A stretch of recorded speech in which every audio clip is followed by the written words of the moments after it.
하는 거야? 여기가 있습니다. 네. 짧게 한번. 오늘 8차 변론길까지 마쳤습니다.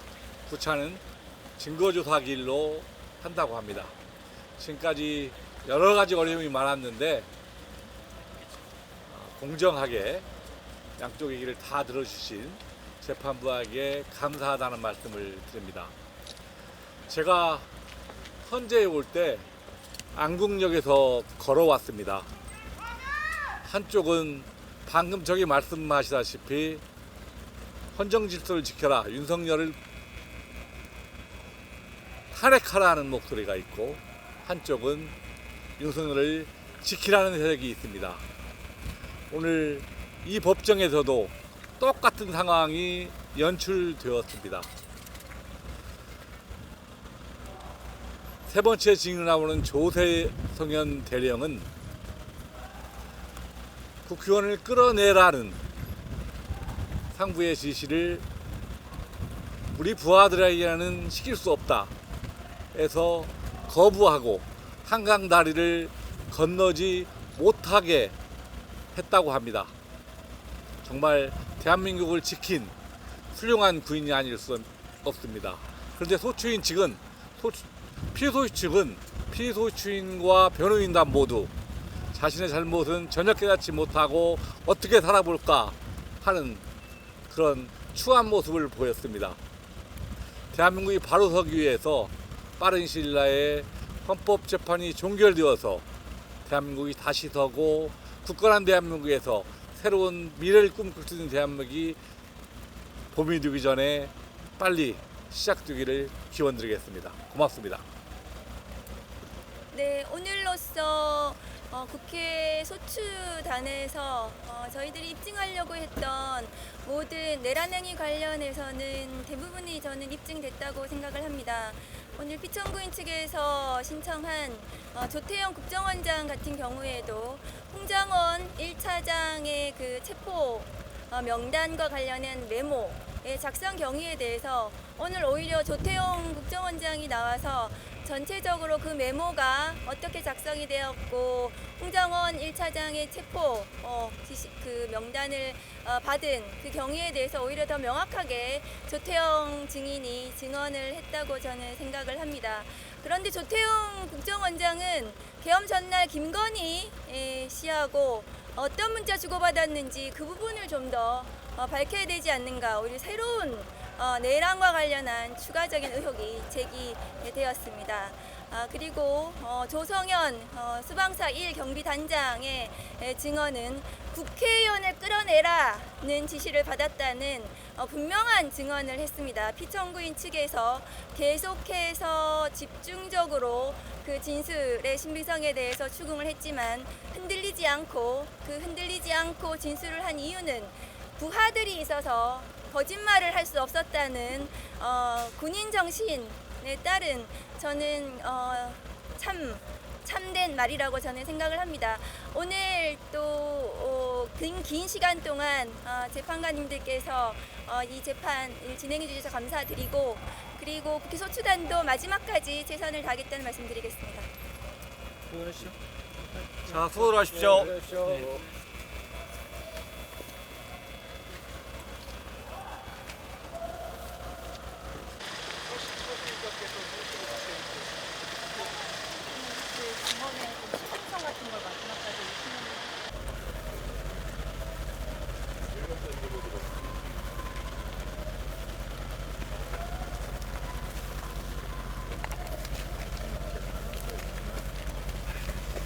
오늘은 저는 할 말이 없어.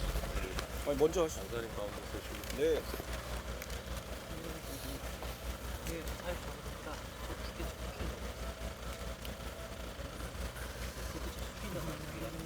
국회 탄핵소추 단의 최기상 의원입니다. 오늘 피청구인 대리인 측이 중대한 결심을 언급했습니다. 지금이라도 피청구인 스스로 사임할 결심이라면 환영합니다. 그게 아니고 탄핵 심판에 굴복할 수 있다는 뜻이라면 사법권의 독립을 핵심 가치로 두는 자유민주적 기본 질서를 훼손하는 반국가적 언사입니다. 삼권 분립 민주공화국에서 행정부의 대통령 권력과 입법부의 의회 권력이 탄핵 심판에서 부딪힐 때 이를 법치를 통하여 평화적으로 해결해낼 기관은 헌법재판소가 유일합니다. 탄핵 심판 과정에서 의견 제출 수준을 넘어서서 헌법재판소의 선례를 부정하고 재판부를 공격하고 탄핵 심판에 불복하려는 대리인과 정당의 태도는 권력 분립과 법치주의를 정면으로 부정하는 것이고 국가의 혼란을 더욱 키우는 반국민적 행위임을 다시 한번 말씀드립니다. 우리 공동체를 지키려는 우리 국민들의 노력 그리고 삼권의 축을 담당하는 이들이 합리적이고 헌법의 테두리 내에서 이성적으로 절차를 진행해야 됩니다. 오늘 조태용 국정원장은 홍장원 전 차장의 정치인 체포 메모를 부정하지는 못했습니다.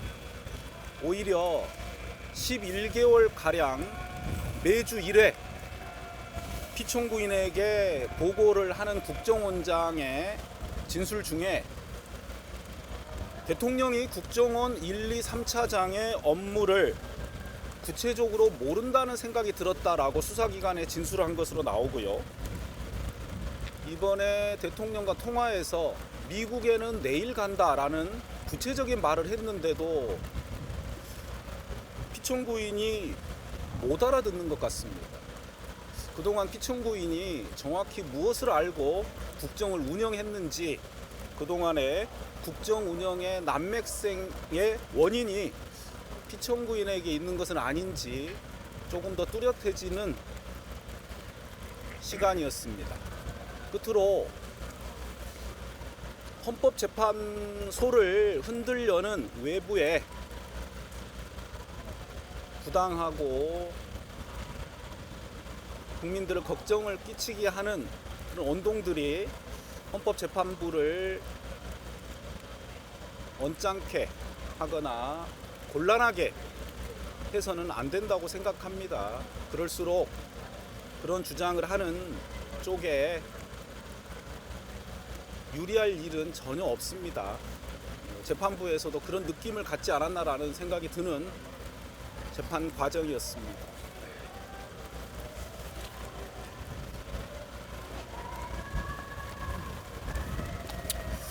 이제 이 심판도 막바지에 접어드는 것 같습니다. 오늘 또 증인신문이 이어졌는데 오늘 심판장에서 저는 오늘도 이 두 사람의 유형을 봤어요. 아주 반듯하고 고마운 군인이 있었고 그 부분은 아마 우리 김진환 변호사가 얘기를 해주실 것 같고 저는 피청구인이 이 재판 막바지까지도 오늘 그 반듯한 군인들에게 책임을 떠넘기려고 하는 걸 보면서 이 탄핵 사태 초기에 어느 교수님께서 하셨던 말씀 같은데 피청구인한테 이 재판이 끝나기 전에 국민들한테 단 한 번만이라도 저 사람도 우리의 대통령이었지 이런 생각을 좀 할 수 있는 그런 계기를 좀 만들어줬으면 좋겠습니다. 저는 이 말씀으로 가능하겠습니다. 네, 저는 오늘 아주 저희가 감사하고 고마워해야 할 한 군인을 발견했다 이런 생각이 듭니다. 명령에 복종해야 되는지 또는 나라를 그리고 시민들을 국민들을 지켜야 되는지 고민이 참 많았을 것 같고요.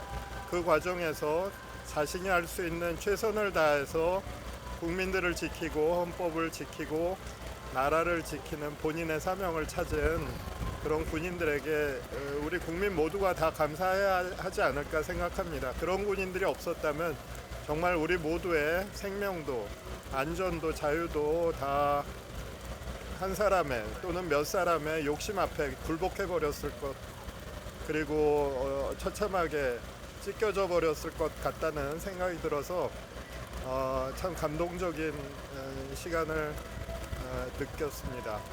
근데 한 또 다른 공직자에 대해서 하나 말씀드리고 싶은데요. 어제 춘천지검장께서 검찰 내부통신망에 헌법재판 절차 진행이 매우 불공정하다고 그 일본 시대, 우리가 일제 식민지 시대 재판관보다도 못한 재판관이다, 이런 극악은 좀 심한 표현이고 좀 심한 표현으로 헌법재판을 비난하셨는데, 일단은 지검장님한테 한번 헌법재판 절차가 어떻게 진행되고 있는지 동영상을 좀 보시기를 권하고요.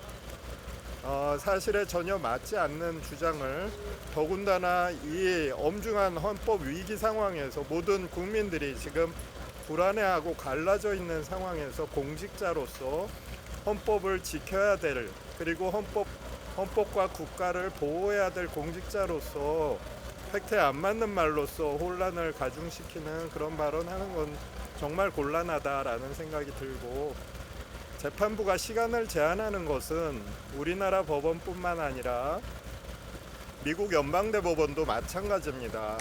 변론 시간을 30분 엄중하게 지키게 하는 것은 재판부의 시간적 자원이 한정돼 있기 때문에 그 한정된 시간을 가장 효율적으로 쓰기 위한 어쩔 수 없는 방책이고요.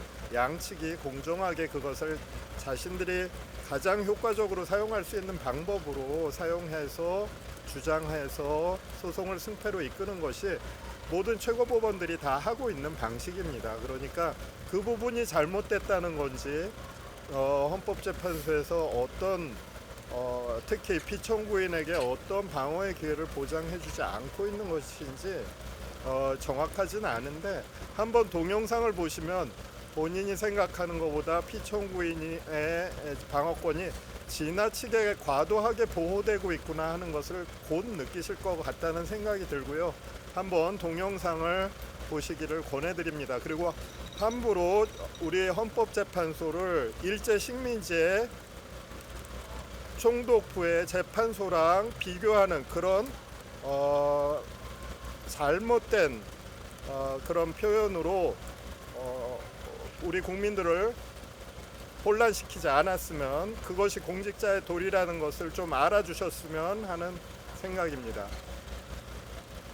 오늘 어느 쪽에서 얘기를 더 많이 했는지 영상을 보시면 그 유명한 영화 타짜에서 고니가 아귀한테 했던 대사가 생각이 납니다. 천하의 아기가 왜 이렇게 혓바닥이 길어 후달리냐, 이런 영화 대사가 생각이 나는 날이었습니다. 감사합니다. 예, 제 질문 좀 드릴게요. 지금까지 헌법재판 과정에서 국회 무력화 등에 대한 대통령의 지시가 입증이 되었다고 좀 평가를 하시는지 여쭤보고 싶습니다. 충분하다고, 넘친다고 생각합니다. 어떤 부분에서 그렇게 좀 평가하시는지를. 네, 뭐 증인들 증언도 있고, 여러분들이 아마 기자분들은 그 서증까지는 세세하게 검토를 못 하셨을 텐데, 서증에 뭐 넘치는 증거들이 많습니다. 일일이 제가 말씀드리기는 어렵습니다. 오늘 그 조태영 원장이 김건희여서 주고받았다는 문자에 대해서는 내용은 확인을 저희 몰라요. 그냥 그렇게 주고받았다는 내용만, 그 목록 기관폰을 사용한 것은 아니고 개인 폰으로 그랬던 것 같습니다. 네.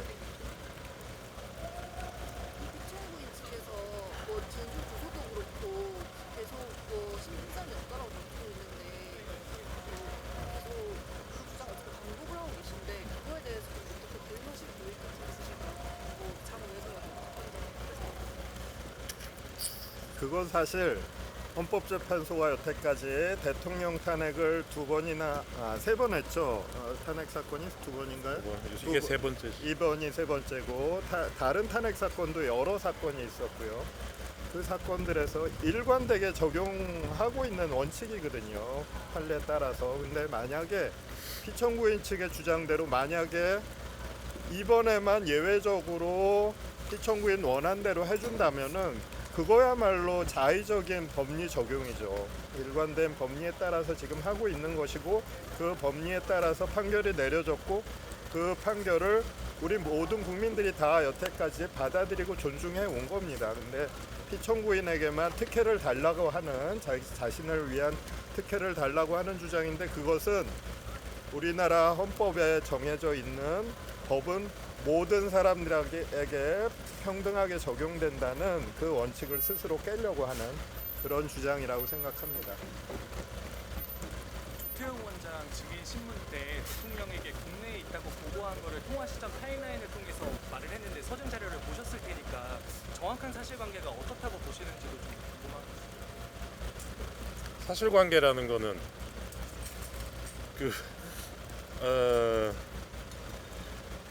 본인들이 한 얘기는 지금 뭐 명백하게 드러나 있고요. 서로 기억이 다른 건지, 한쪽이 거짓말할 이유가 있는 건지, 무슨 이유로 거짓말을 한다면 저희는 사실은 그 거짓말할 대목이 아닌 것 같거든요. 그냥 뭐 착오였다고 인정하고 넘어갈 수 있는 문제인 것 같은데 왜 오늘 법정에서도 부득부득 그렇게 본인의 얘기를 고집하는지 잘 모르겠어요. 조지호 청장 같은 경우는 과거에 기자회견도 하시면서 그 계엄 선포 전에 안가에서 지시사항이 적힌 문건을 받았고 그거를 김봉식 청장도 똑같이 받았다. 근데 이제 다만 본인은 버려가지고 이제 그게 수정이 없는데 뭐 이런 말씀을 하셨거든요. 근데 오늘 김봉식 청장의 증언을 내용을 보면은 뭐 체포에 대한 뭐 지시가 없었다 뭐 이런 식으로 그 조 청장의 증언과 좀 내용이 배치되는. 조 청장도 문건에 대해서는 뭐 문건에서 체포를 직접 봤다 이런 얘기를 하지는 않았죠. 체포 얘기는 저 여인영 사령관한테 따로 들은 얘기고 안가에서 체포 얘기를 들었다고 조지호 청장이 그렇게 얘기하지는 않았습니다. 그때 제가 듣기로는 여론조사 끝 뭐 이런 것들이 적혀 있었다라고. 그러니까 그건 오늘도 인정했잖아요. 김보식 청장도 인정하는 건데 다만 거기에 경찰이 출동하라는 지시를 받았느냐 그건 별개 문제죠. 이제 네, 이만 조금만 고생하시면 될 것 같습니다. 네, 감사합니다. 수고하셨습니다.